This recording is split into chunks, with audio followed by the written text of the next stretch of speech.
মনে পড়ছে সেই দুপুর বেলাটি। ক্ষণে ক্ষণে বৃষ্টিধারা ক্লান্ত হয়ে আসে, আবার দমকা হাওয়া তাকে মাতিয়ে তোলে। ঘরে অন্ধকার, কাজে মন যায় না। যন্ত্রটা হাতে নিয়ে বর্ষার গানে মল্লারের সুর লাগালিম। পাশের ঘর থেকে একবার সে কেবল দুয়ার পর্যন্ত এলো, আবার ফিরে গেল। আবার একবার বাইরে এসে দাঁড়ালো, তারপরে ধীরে ধীরে ভিতরে এসে বসল। হাতে তার সেলাইয়ের কাজ ছিল, মাথা নিচু করে সেলাই করতে লাগলো।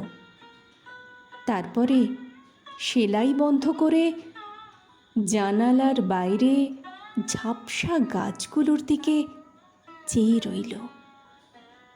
বৃষ্টি ধরে এলো, আমার গান থামল। সে উঠে চুল বাঁধতে গেল। এইটুকু ছাড়া আর কিছুই না।